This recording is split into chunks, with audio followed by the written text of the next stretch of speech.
स्वागत है आपका देवभूमि समाचार में। मैं हूं आपके साथ जूही सिंह और बढ़ते खबरों की ओर। उत्तराखंड में बीजेपी की प्रचंड जीत। देवभूमि में बीजेपी ने लगाए हैट्रिक। फिर से भगवा मैं हुआ उत्तराखंड। तो एक बार फिर से उत्तराखंड में बीजेपी की हैट्रिक लगी है और पांचों की पांचों सीटें बीजेपी के खाते में आ गई है। पांचों सीटों पर खिला कमल। पौड़ी से अनिल बलूनी ने लहराया परचम। हरिद्वार से त्रिवेंद्र सिंह रावत का चला जादू। टिहरी से फिर माला राज्य लक्ष्मी शाह ने जीत हासिल की। नैनीताल सीट पर जीते अजय भट्ट। अल्मोड़ा से अजय टमटा को मिली जीत। तो पांचों सीटों पर राज्य में बीजेपी का कमल खिला है और उत्तराखंड में बीजेपी ने हैट्रिक लगाई है। बात करें अल्मोड़ा से अजय टमटा, नैनीताल सीट पर अजय भट्ट, टिहरी से फिर माला राज्य लक्ष्मी शाह ने जीत हासिल की है। वहीं हरिद्वार से त्रिवेंद्र सिंह रावत का जादू एक बार फिर से यहां देखने को मिल रहा है और पौड़ी से अनिल बलूनी ने अपना परचम लहराया है। तो पांचों सीटों पर बीजेपी का कमल खिला और फिर से पूरा प्रदेश भगवामय होता हुआ दिखाई दे रहा है। तो उत्तराखंड में बीजेपी ने पांचों सीटों पर अपना कब्जा कर लिया है।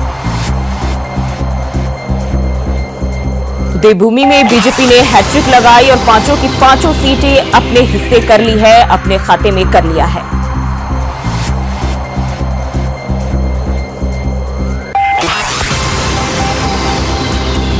उत्तराखंड में बीजेपी की प्रचंड जीत वो देखी गई है और देवभूमि में बीजेपी ने हैट्रिक लगाते हुए पांचों सीट प्रदेश के अपने लिस्ट में शामिल कर लिया है, अपने नाम कर लिया है और फिर से पूरा उत्तराखंड भगवामय होता हुआ दिखाई दे रहा है। वहीं बात करें तो बीजेपी में काफी खुशी की लहर देखी जा रही है क्योंकि पांचों की पांचों सीट पर बीजेपी का अधिकार है और फिलहाल पांचों सीटें बीजेपी के खाते में आ गई है।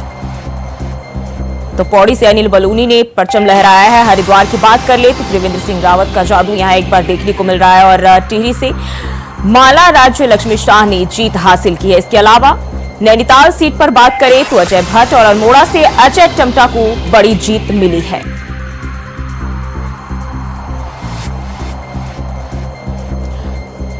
और इसी खबर पर ज्यादा जानकारी के साथ हमारे संवाददाता अभय केंद्रा देहरादून से हमारे साथ लाइव जुड़ गए हैं। अब है जिस तरीके से देखें हम उत्तर प्रदेश में जरूर बीजेपी को झटका लगाए, लेकिन वहीं उत्तराखंड में पांचों की पांचों सीटें बीजेपी के खाते में आई है और ये बड़ी राहत की बात है। बिल्कुल, इसे इस रूप में समझ सकते हैं कि उत्तराखंड में बीजेपी ने एक बार फिर क्लीन स्वीप करने का काम यहाँ पर किया।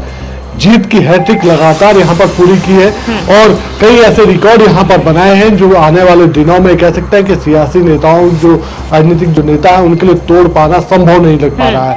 आप अल्मोड़ा सीट की अगर हम बात करते हैं तो अल्मोड़ा सीट पर बीजेपी के जो प्रत्याशी थे अजय टमटा लगातार तीसरी बार इस लोकसभा चुनाव यहाँ पर जीते हुए हैं और उनके द्वारा सीधे तौर पर कह सकते हैं कि पूर्व मुख्यमंत्री हरीश रावत, बीजेपी के पूर्व प्रदेश अध्यक्ष बच्चू सिंह रावत या फिर जेपी बिष्ट जो पूर्व सांसद हुआ करते थे उनकी बराबरी उनके द्वारा यहाँ पर की गई, लगातार 3 बार जीत हासिल करने की। टिहरी लोकसभा सीट पर बीजेपी की जो प्रत्याशी है श्रीमती माला राज्य लक्ष्मी शाह वो चौथी बार लगातार सांसद बनकर यहाँ पर आई है और 90 के दशक से ही आप ये कह सकते हैं कि ये टिहरी लोकसभा सीट बीजेपी का गढ़ यहाँ पर मानी जाती है और बीजेपी के प्रत्याशी यहाँ पर लगातार जीतते आए हैं। सिर्फ एक बार कांग्रेस के प्रत्याशी यहाँ पर जीते थे, जो पूर्व मुख्यमंत्री विजय बहुगुणा वो तब यहाँ पर जीते थे। पौड़ी की सीट हमेशा ही बीजेपी के खाते में यहाँ पर रही है। पूर्व में भी ये कह सकते हैं कि जो बीजेपी के वरिष्ठ नेता थे, पूर्व प्रदेश अध्यक्ष थे, पूर्व मुख्यमंत्री तीरथ सिंह रावत, वो पौड़ी गढ़वाल से सांसद थे, लेकिन इस बार उनका टिकट यहाँ पर पार्टी ने बदलने का काम किया था। पार्टी के जो राष्ट्रीय मीडिया प्रमुख हैं पौड़ी गढ़वाल के ही रहने वाले हैं अनिल बलूनी, उनको चुनाव मैदान में उतारा था। पहली बार वो चुनाव मैदान में यहाँ पर उतरे और पहली बार ही उन्होंने बड़ी जीत यहाँ पर हासिल करी है। केंद्रीय राज्य मंत्री रहे अजय भट्ट लगातार दूसरी बार नैनीताल सीट से यहाँ पर जीते हैं। तो उत्तराखंड की पांचों सीटों पर बीजेपी ने अपना जीत का परचम यहाँ पर लहराया। सबसे बड़ी बात है कि उत्तराखंड की पांचों सीटों से ये कह सकते हैं कि बीजेपी ने अपना एक संदेश देने का काम यहाँ पर किया बीजेपी नेताओं ने कि उत्तराखंड हो या उत्तर भारत की जो दूसरी जो सीटें हैं वहां पर आज भी जनता डबल इंजन की सरकार पर भरोसा करती है। जो सरकार की जो भाजपा सरकार की जो नीतियां हैं, चाहे यूसीसी कानून को लाने का हो, या फिर नकल विरोधी कानून लाने का हो, या फिर जबरन धर्मांतरण कानून को लेकर जो धामी सरकार ने पहल यहाँ पर की थी, और जिस प्रकार से उन्होंने इस चुनाव प्रचार की कमान स्वयं अपने हाथ में ली थी और रोजाना 3-3 विधानसभाओं का दौरा वो कर रहे थे, उसी का असर यहाँ पर देखने को मिला है कि 5 लोकसभा सीटों पर बीजेपी यहाँ पर जीती और विपक्षी दल कांग्रेस को ये सोचने के लिए मजबूर कर दिया कि आखिर उनकी बात ऐसी कौन सी कमियां हैं जिन्हें दूर करना चाहिए, ताकि वो निकट भविष्य में जो चुनाव में वो कड़ा मुकाबला बीजेपी के साथ बात करें तो वहां त्रिवेंद्र सिंह रावत का जादू चला है और उन्होंने हरीश रावत के बेटे वीरेंद्र रावत को जो है कड़ी मात दिया। और इसी के साथ अगर हम देखें तो कांग्रेस जो है बुरी तरह हार का सामना जो है प्रदेश में कर रही है। देखिए, सबसे बड़ी बात है इस बार अगर बीजेपी के लिए इस चुनाव में सबसे अच्छी जो बात रही है वो ये रही है कि कांग्रेस के सीनियर नेताओं ने चुनाव लड़ने से पहले ही यहाँ पर मना कर दिया था। उनके हाथ खड़े करने के साथ ही बीजेपी यहाँ पर अपनी जीत को लेकर आश्वस्त नजर आने लगी थी। हरिद्वार सीट पर भी ये कह सकते हैं कि सीधा मुकाबला बीजेपी और कांग्रेस के बीच में ही देखने को मिला, लेकिन उम्मीद ये थी कि अगर इस चुनावी सीट पर अगर कांग्रेस पार्टी अपने वरिष्ठ नेता पूर्व मुख्यमंत्री हरीश रावत को चुनाव मैदान में उतारती तो फिर चुनावी जो परिणाम होते शायद कुछ और बदले हुए यहाँ पर दिख सकते थे। लेकिन जिस प्रकार से कांग्रेस ने युवा चेहरे को यहाँ पर मौका दिया, पूर्व मुख्यमंत्री हरीश रावत के बेटे वीरेंद्र रावत को चुनाव मैदान में उतारा, उससे बीजेपी को काफी राहत की सांस यहाँ पर ली और बीजेपी ने अपनी जो रणनीति थी उस रणनीति पर चलने का काम यहाँ पर किया। कांग्रेस के जो वरिष्ठ नेता थे, कांग्रेस के जो वरिष्ठ कार्यकर्ता थे, चाहे बूथ स्तर के हो या जिला स्तर के हो, उनको पार्टी में ज्वाइनिंग कराने का काम बीजेपी की तरफ से किया गया था। उसी का असर रहा कि कांग्रेस के पास कार्यकर्ताओं की फौज यहाँ पर देखने को नहीं मिली, स्टार प्रचारकों की कमी कांग्रेस पार्टी के पास यहाँ पर देखने को मिली और जब प्रचार पूरी तरीके से नहीं हो पाया तो उसका लाभ बीजेपी को मिला और बीजेपी ने 5 सीटों पर जीत हासिल करी। यही सब चीजें, यही वो फॉर्मूले, यानी बीजेपी के जो 6 फॉर्मूले थे वो यहाँ पर काम करते नजर आए। स्टार प्रचारकों की धूम यहाँ पर देखने को मिली, चाहे आपके प्रधानमंत्री नरेंद्र मोदी की चुनावी रैलियां हो, गृह मंत्री अमित शाह की चुनावी रैलियां हो, या फिर योगी आदित्यनाथ जो उत्तर प्रदेश के मुख्यमंत्री उनकी चुनावी रैलियां। बहुत बहुत शुक्रिया आपका तमाम जानकारी के लिए। और वही खबर कर्णप्रयाग से, जहां लोकसभा चुनावों में भाजपा द्वारा चमोली जनपद में बेहतरीन प्रदर्शन किए जाने पर भाजपा चमोली के जिलाध्यक्ष रमेश मैखुरी ने कहा कि भाजपा के कार्यकर्ताओं ने लोकसभा चुनावों में बेहतरीन प्रदर्शन किया है, जिसके चलते भाजपा के प्रत्याशी अनिल बलूनी को चमोली से 32,215 वोट मिले, जिसमें कर्णप्रयाग विधानसभा से सबसे अधिक 15,000 वोटों से आगे रहे। साथ ही उन्होंने कहा कि चमोली जनपद के भाजपा के कार्यकर्ताओं को निश्चित ही इसका लाभ मिलेगा।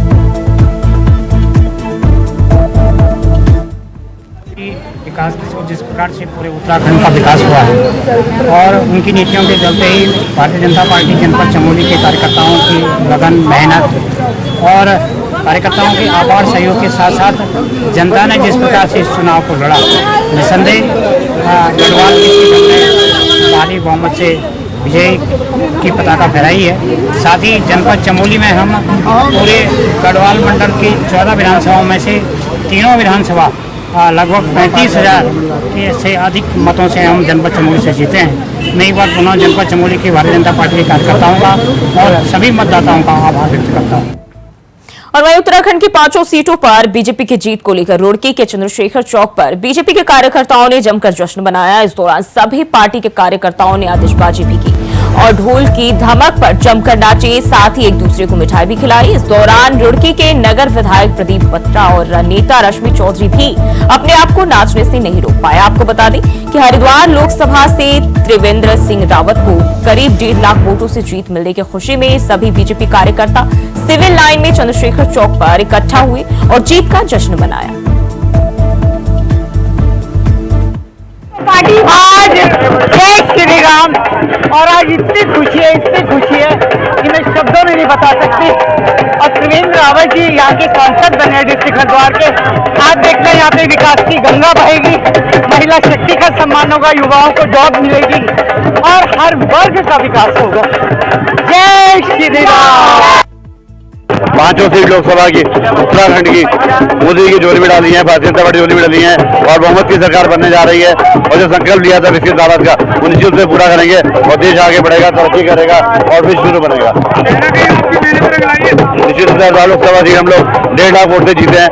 मैं बधाई देता हूँ त्रिवेंद्र रावत जी को और पूरे कार्यकर्ताओं को और प्रदेश की जनता को जिन्होंने भारतीय जनता पार्टी को मैंडेट दिया।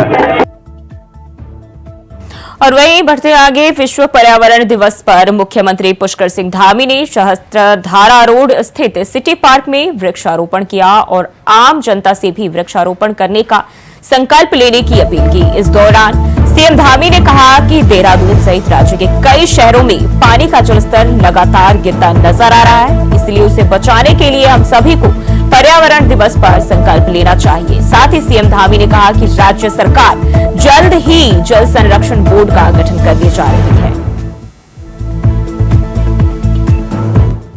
विशेष है क्योंकि इस दिवस को हम सब संकल्प करते हैं कि पर्यावरण के प्रति जो भी हम सबका दायित्व है, हमारी जिम्मेदारी है, जो जिस रूप में भी कर सकता है उसे करे।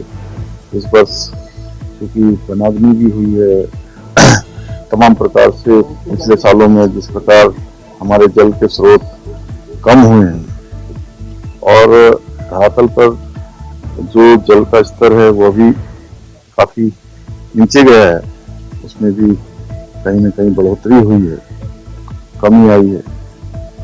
तो हमारी जिम्मेदारी बनती है कि हम सब लोग वृक्षारोपण करें, जल का संचय करें, जो हमारे स्रोत हैं उन स्रोतों पर विशेष रूप से ध्यान देकर वो स्रोत हमारे चलते रहें। नदी, नाले, हमारे गधेरे, गाड़, ये सब किसी न किसी रूप में रहें और इसमें बहुत बड़ा योगदान हमारे वृक्षारोपण का भी है। हमको आज के दिवस पर वृक्षारोपण का भी संकल्प लेना चाहिए। और उत्तराखंड में 5 लोकसभा सीटों पर कांग्रेस पार्टी को करारी हार मिली है, जिसके बाद अब कांग्रेस पार्टी हार के कारणों की समीक्षा करने के लिए तैयार है। बता दें कि कांग्रेस प्रदेश अध्यक्ष करण मेहरा ने कहा कि पिछली बार की तुलना में इस बार कांग्रेस पार्टी का चुनाव बेहतर प्रदर्शन रहा है और वोट बैंक को ज्यादा बढ़ाने में कारगर साबित हुए, लेकिन कुछ ऐसे कारण भी रहे हैं जिन कारणों पर मंथन करना बाकी है।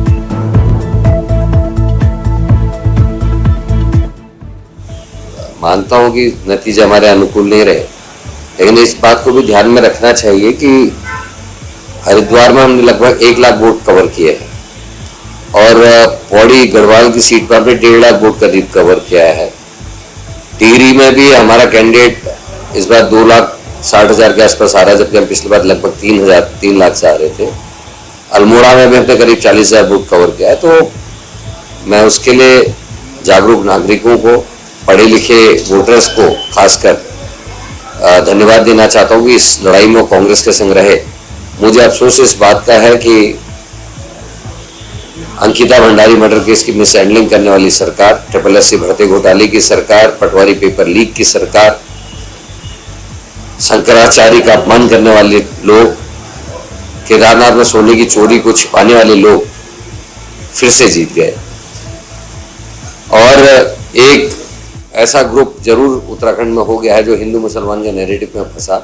देखिए, मैं मानता हूं कि नतीजे हमारे अनुकूल नहीं रहे, लेकिन इस बात को भी ध्यान में रखना चाहिए कि हरिद्वार में हमने लगभग 1 लाख वोट कवर किए हैं और पौड़ी गढ़वाल की सीट पर हमने 1.5 लाख वोट करीब कवर किया है। और रुकते हैं आप छोटे से ब्रेक के लिए, फौरन हाजिर होते हैं। ब्रेक के बाद स्वागत है आपका और फिर बढ़ते हैं खबरों की ओर। खबर देहरादून से, जहां टिहरी गढ़वाल से निर्वाचित लोकसभा सांसद माला राज्य लक्ष्मी शाह ने पूरे परिवार के साथ शासकीय आवास पर मुख्यमंत्री पुष्कर सिंह धामी से भेंट की। इस दौरान मुख्यमंत्री ने उन्हें लोकसभा चुनाव में प्रचंड जीत पर बधाई और शुभकामनाएं भी दी।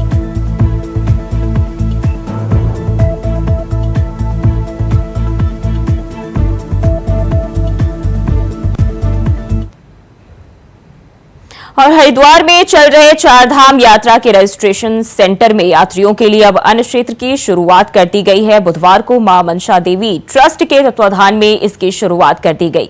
ऋषिकुल मैदान में चल रहे रजिस्ट्रेशन सेंटर में बुधवार से लगातार अन्य क्षेत्र शुरू कर दिया गया है। मनसा देवी ट्रस्ट के अध्यक्ष श्री महंत रविंद्र पुरी और प्रशासनिक अधिकारियों की मौजूदगी में इसकी शुरुआत की गई। इस अन्य क्षेत्र में पहले दिन 4,000 यात्रियों के खाने की व्यवस्था की गई, जिसे आने वाले समय में यात्रियों के अनुसार बढ़ा दिया जाएगा।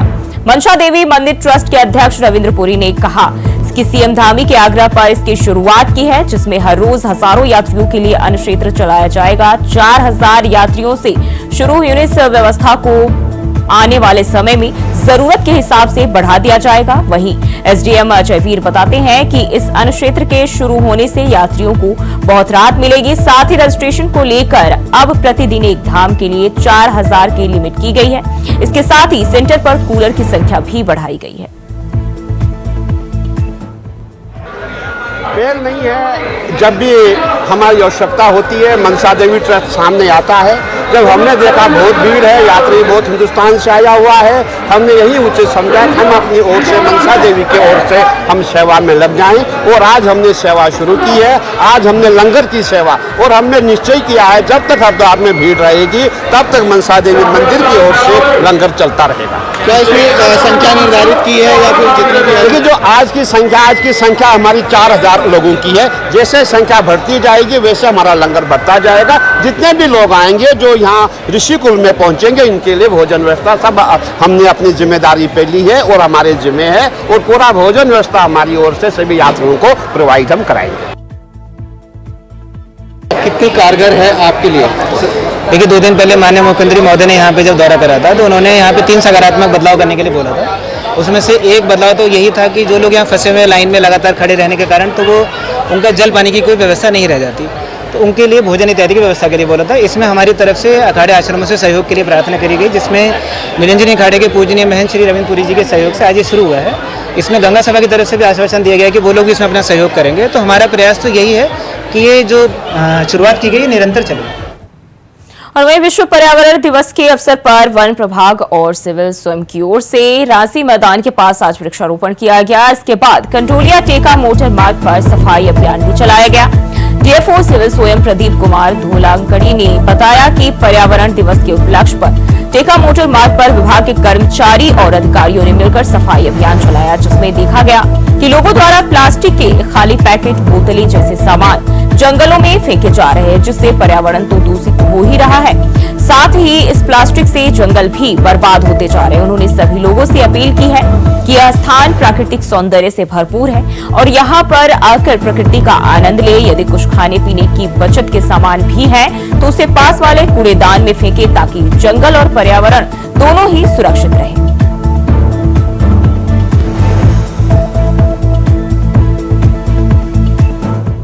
सबसे पहले तो यहाँ पे जब तक खुद आदमी जागरूक नहीं होगा तब तक कुछ नहीं होगा।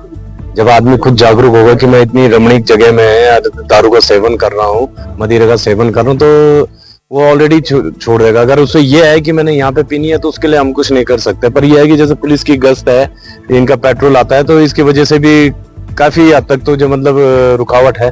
पर अदरवाइज जो है कि जैसे यहाँ पे शाम के टाइम पे है तो यहाँ पे दारू वालों का ज्यादा अड्डा बना रहता है, जिसमें कि आने जाने जो वॉकिंग करते हैं शाम के टाइम पे, तो उनकी भी शिकायतें आई हैं कई बार कि यहाँ पे दारू पी रहे हैं। तो हम तो वैसे भी आ ही जाते हैं यहाँ पे, तो उस समय वो निकल चुके होते हैं। तो ये वैसे सोचने का तो वो है ही, पर इसमें देखिए क्या करते हैं। डेफो साहब से भी बात हुई है कि वो एसपी साहब या थाना अध्यक्ष को कि अपने माध्यम से यहाँ पे वो एक बार पेट्रोलिंग या चेकिंग करवाएं, जिससे कि ये पकड़े जाए।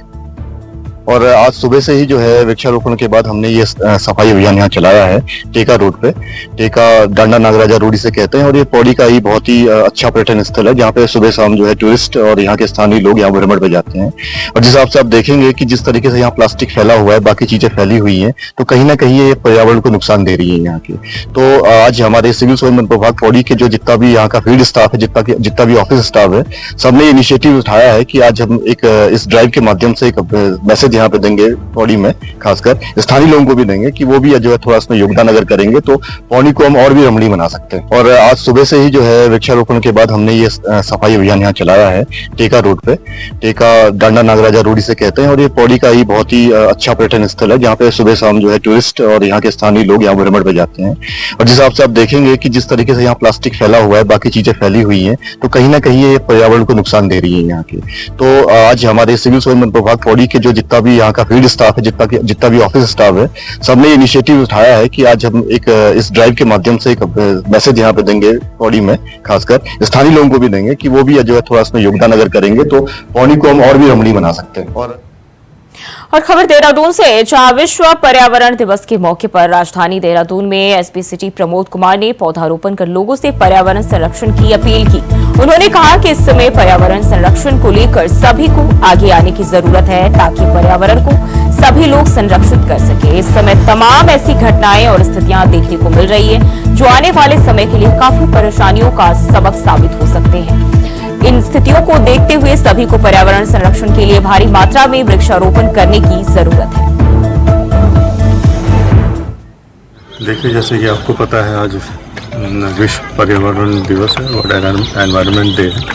पूरी जो है विश्व में ये पर्यावरण दिवस के रूप में मनाया जाता है और उद्देश्य यही है कि पर्यावरण को हम कैसे और सुरक्षित रखें। जैसा आजकल आप देख रहे हैं कि एफॉरेस्टेशन और डिफॉरेस्टेशन इतना इस कदर बढ़ गया है, जगह जगह जो है ये कंक्रीट के जंगल खड़े हो गए हैं।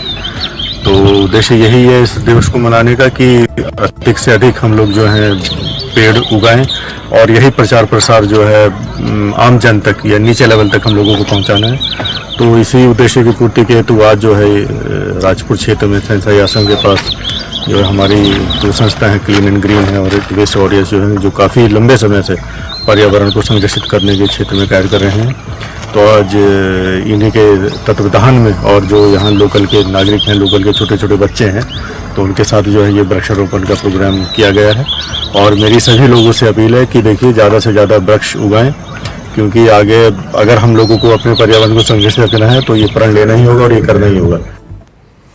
और वहीं पर्यटन नगरी रानीखेत में विश्व पर्यावरण दिवस के अवसर पर छावनी परिषद द्वारा वृक्षारोपण किया गया, जिसमें एसपी के सीमांत मुख्यालय का पूरा सहयोग रहा।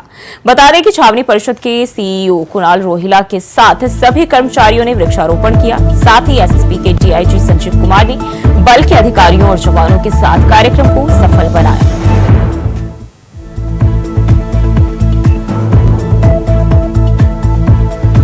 रानीखेत छावनी में वृक्षारोपण किया गया है। विश्व पर्यावरण दिवस के मौके पर एसएसपी ने पूरा सहयोग दिया है, अपने दलों बलों के साथ जो है शामिल हुए कार्यक्रम में।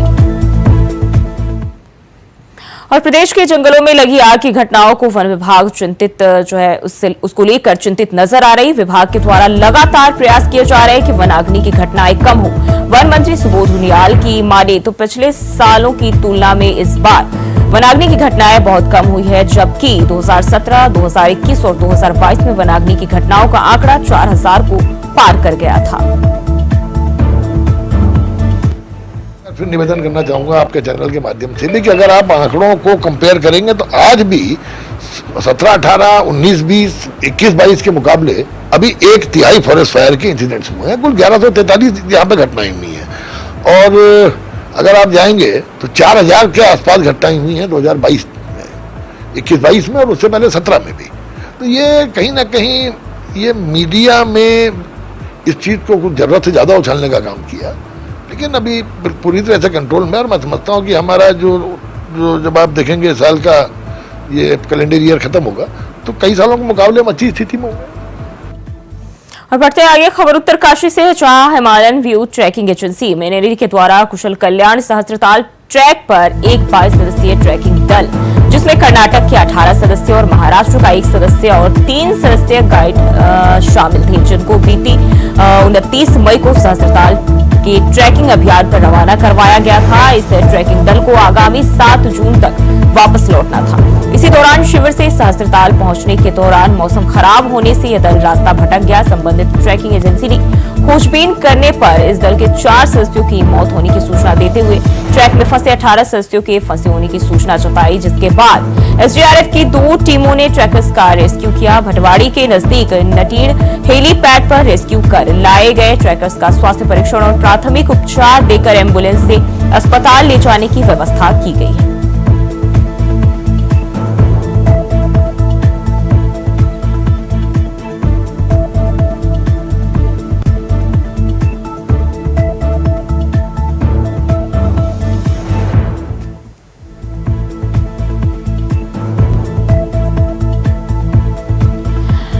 तो 22 ट्रैकरों के ग्रुप की जो है दूरी अब दूर मुश्किल हो गई और 18 ट्रैकर्स का अस्पताल में चेकअप फिलहाल जो है वो जारी है और एसडीआरएफ ने इनका रेस्क्यू किया है। हालांकि 4 लोगों की मौत होने की भी सूचना मिली है। और बढ़ते आगे, रुड़की में विवाहिता की संदिग्ध परिस्थितियों में जहर खाने से मौत हो गई, जिसके बाद से गांव में हड़कंप मच गया। वहीं मौके पर पहुंचे विवाहिता के परिजनों ने ससुराल पक्ष पर हत्या का आरोप लगाया है। शादी के 3 साल बाद विवाहिता की मौत से मायके पक्ष के लोग आक्रोशित हैं। जानकारी के अनुसार ससुराल जनों पर आरोप है कि शादी के कुछ दिन बाद ही ससुराल वाले महिला पर दहेज का दबाव बनाने लगे, जिसकी सूचना महिला ने फोन पर अपने परिजनों को बताया और साथ ही ससुराल वाले उसके साथ बदसलूकी और मारपीट करते हैं। इसकी जानकारी भी महिला ने अपने परिजनों को दी थी। पुलिस दोनों पक्षों की बात सुनकर जांच में जुटी है। महिला के शव को पोस्टमार्टम के लिए रुड़की के सरकारी अस्पताल में लाया गया, जिसको लेकर शव का पंचायतनामा भरकर पैनल के द्वारा पोस्टमार्टम कराया जाएगा। साथ ही वीडियोग्राफी भी कराई जाएगी।